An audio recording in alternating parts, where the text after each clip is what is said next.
One of you, only one of you, tell me and inform me, please, and it will make me feel very good. Who did we talk about? I know we were in a rush. Many of you were fasting last Thursday, and there was food in the basement. So I want to see if some of you were focusing or not. Can anyone tell me? No one, right? I had a feeling.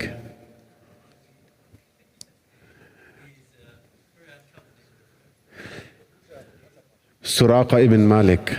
Yes, Suraqa ibn Malik radiallahu anhu, how he caught on to the Prophet sallallahu alaihi wasallam when Amir ibn Fuhaira, Abu Bakr, and the Prophet sallallahu alaihi wasallam, them three were migrating from Mecca to Madinatul Munawwara.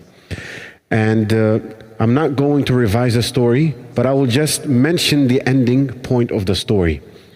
So Suraqa bin Malik radiallahu anhu, now in the conversation, informed the Prophet sallallahu alaihi wasallam that on your way to Medina, you will pass by my servants, my family members, my businesses, my camels and horses, and my properties that I own. And he gave the Prophet sallallahu alaihi wasallam the location.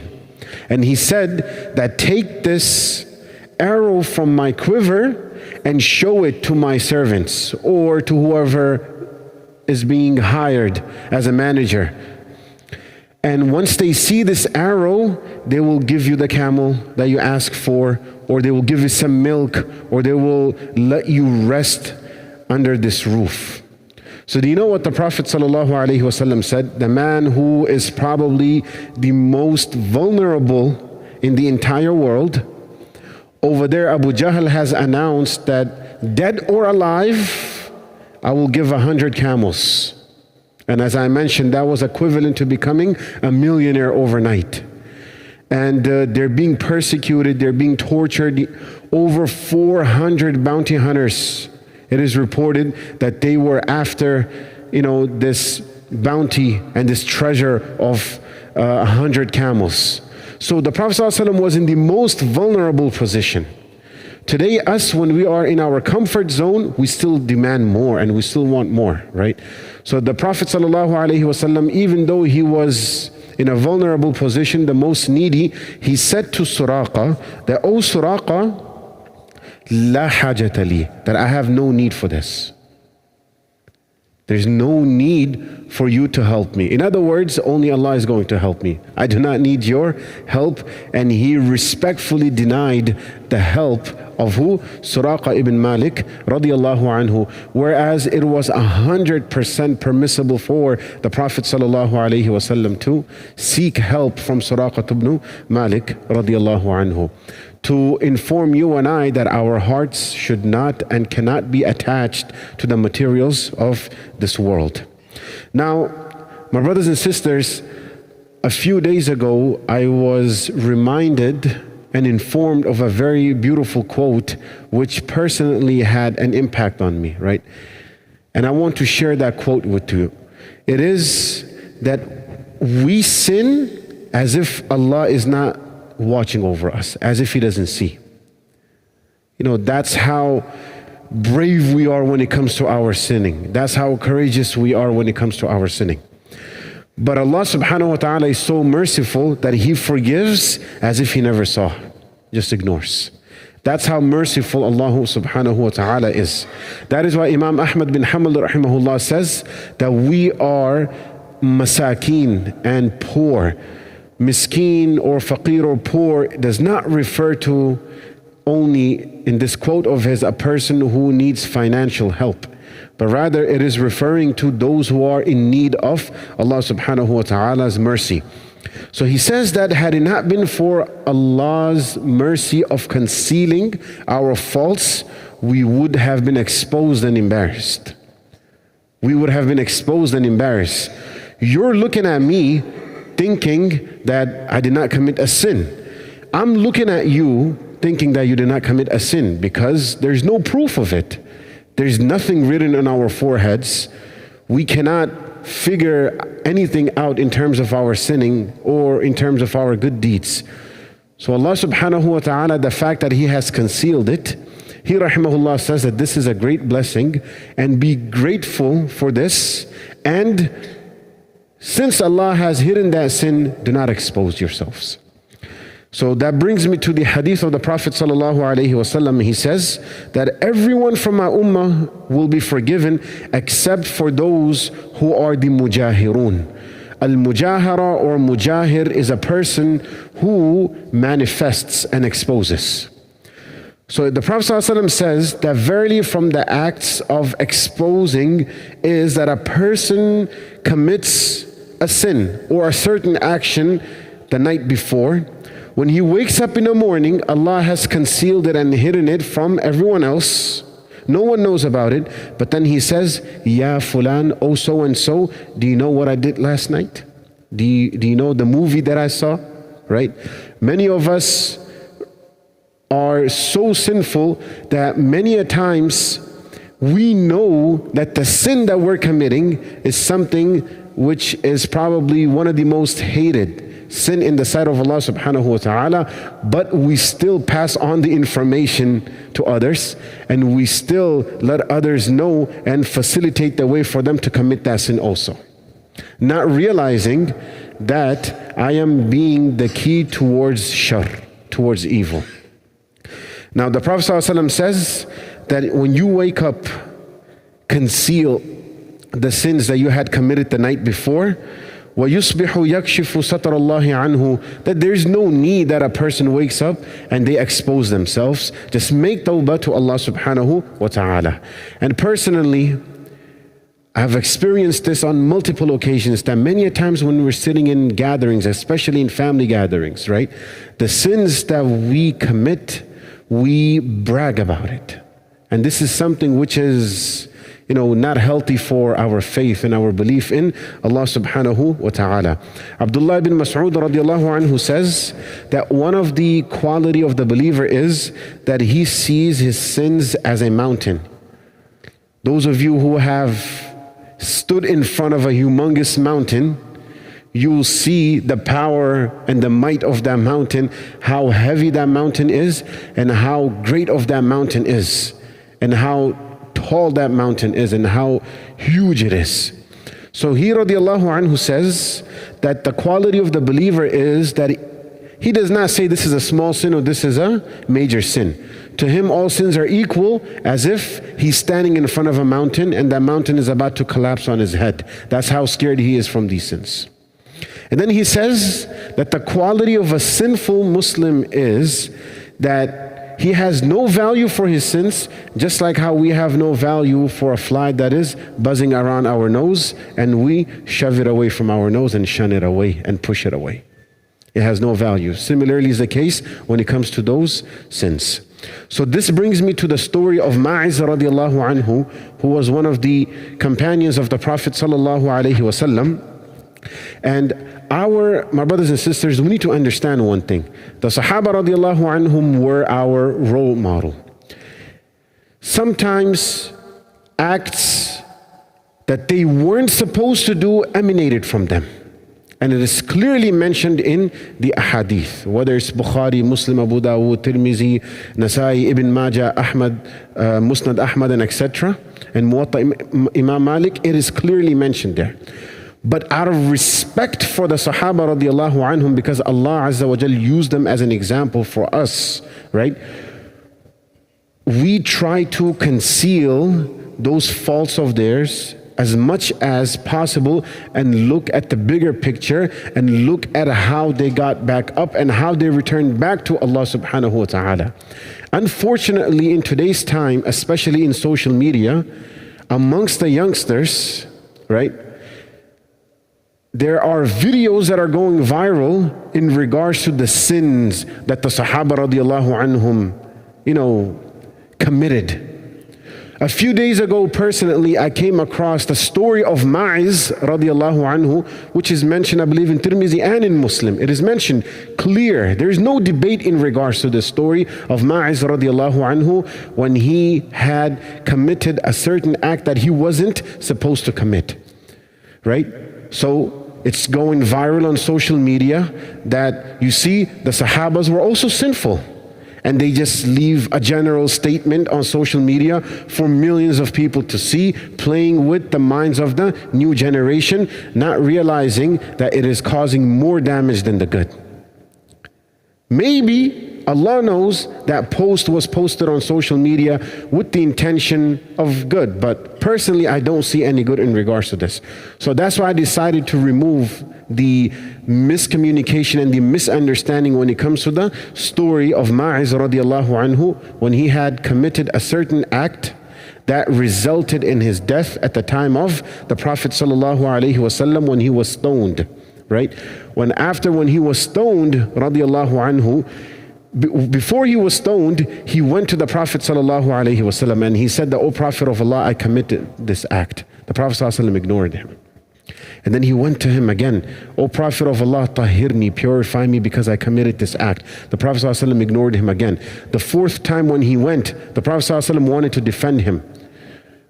And he should have hid that sin of his, but it's just that his faith and his belief in Allah was so strong that he was not able to live with that guilt. That's the lesson of the story. That's the moral of the story. The moral of the story is not the sin that he committed and to put blame on him. The moral of the story is that he was so close to Allah that as a human being, when he slipped radiallahu anhu, he immediately turned back to Allah subhanahu wa ta'ala. And after when he radiallahu anhu was stoned, the Prophet sallallahu alaihi wasallam was crying profusely. And he said that this is the order of Allah subhanahu wa ta'ala, and no one has any say in regards to this. Why? Because he admitted of that sin or that act of his. So someone said something in regards to him which was a bit derogatory, and it made it seem as if he was a sinful person. So the Prophet sallallahu alaihi wasallam said to him that do not pass the judgment against him, because his tawbah is so sincere that if it were to be distributed upon everyone in the ummah, the entire ummah would be forgiven. Radiallahu anhu. You see how misinformation spreads in social media? Part of the story is taken in regards to Ma'iz radiallahu anhu, and it is shared on their Instagram reels or on the WhatsApp statuses, right? Or shared in Twitter, Facebook, or Snapchat. Oh, they committed sins, and then they bring this, but they leave the end portion out. In regards to his tawbah, in which the Prophet ﷺ said, what? That if it were to be distributed upon the ummah would be forgiven. That's how sincere he was. That part is taken out. We're not taking that as a lesson. We're ready to even look at the faults of the Sahaba radiallahu anhum. I mean, personally, how much lower can we steep, my brothers and sisters? Right? How much lower can we go down? That even the Sahaba radiallahu anhum, unfortunately, there's also a group of Muslims who also blame the Anbiya alayhimus salatu wasalam, and they say even the Anbiya have committed sins except the Prophet sallallahu alayhi wasallam. And I'm not going to mention the name of that certain group, right? So we have to correct our information. Whatever we see, whatever we hear, the Prophet, Allah says in the Quran, فَتَبَيَّنُوا, that first and foremost, get the verification and the clarification. So even when it comes to the stories of the Sahaba radiallahu anhum, yes, it seems very easy, right? That, oh, I just stand here for a few minutes and mention their story, but the amount of effort that it takes behind the scenes to make sure that every single information is correct, it is based upon the correct information, that takes a lot of time. This is something that we run away from today, unfortunately. This is something that majority of us we run away from, unfortunately. Ibrahim al-Khawas rahimahullah, one of the greatest scholars of Islam of the past, he says that the cure of the heart is in 5 things. You see, we have these diseases, right? So he, rahimahullah, says that do the following 5, which the Sahaba radiallahu anhum used to do also, and you are treading the path of self-rectification. So he says, first and foremost, ponder over the Quran. Today we're reciting the Quran. No one is denying that. Before salah, after salah, we're listening to the Quran when we're going to work, coming back. But we have no idea what the Quran is telling us, right? We have no idea what Allah subhanahu wa ta'ala is mentioning inside the Quran. So he says, take time out to ponder over the Quran. The second one he says is that wake up for tahajjud salah. This is something very, very, very difficult, probably for almost each and every single one of us sitting here, including myself. Fajr salat is difficult for us. Now imagine the qiyamul layl, the salatul tahajjud, how difficult that salat is. The third one, which is even more difficult, he says, rahimahullah, that accompany a righteous person. The problem with us today is, my brothers and sisters, we think that we're righteous. I think that I'm the most pious person in the entire community. I think today that everyone is obligated to follow what I have to say or to follow my point of view, right? Or else it's the end of the world. Why? Because I am a righteous individual. Just because you have a beard, just because you're standing in the first saf, right?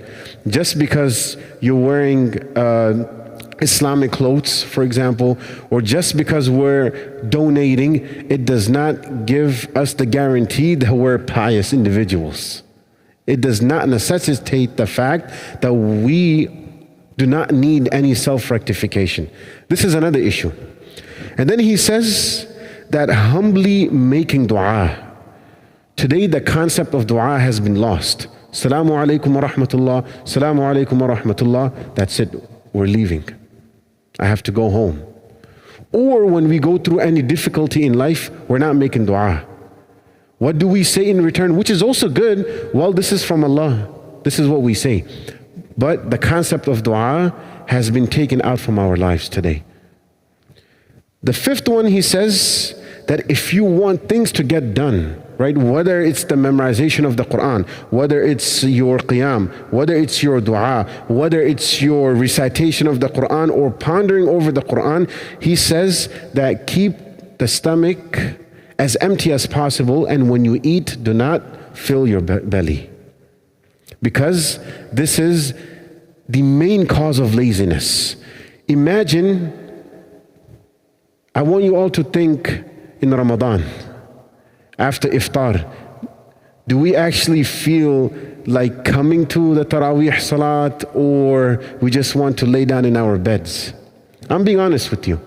We want to lay down in our beds, and then we're fighting the masjid management that you should have delayed the Salat 15 more minutes because over there we want to rest a little more due to our laziness at home. Isn't that the case? Yes, it is. Why? Because we ate so much, and we realize now that when we think back, that why was I lazy in Ramadan? Why was it that even after suhoor, I was not able to stand in front of Allah? And when I stood in salah time, it is because of the iftar, it is because of the suhoor that had caused the laziness. It is because of the excessive food, the unnecessary food that I consume, which causes laziness. And Imam Shafi'i rahimahullah has also advised that those of you who want to attain ilm, knowledge, right, limit your intake. And the Prophet ﷺ has also mentioned in Tirmidhi that the worst utensil that you can fill is the belly. From amongst all the utensils that you have in your kitchen, the Prophet ﷺ says that the worst one to fill until it's full, until its maximum capacity, is the stomach. So these were the advices given by our pious predecessors when it comes to us attaining ilm, when it comes to our ibadah. This is something that we all need to watch out for, because these qualities were the qualities of who? The Sahaba radiallahu anhum. May Allah subhanahu wa ta'ala give us tawfiq to make amal. Subhanallah bihamdihi, subhanakallahumma wa bihamdik, wa nashhadu an la ilaha illa anta wa nastaghfiruka. Jazakumullah.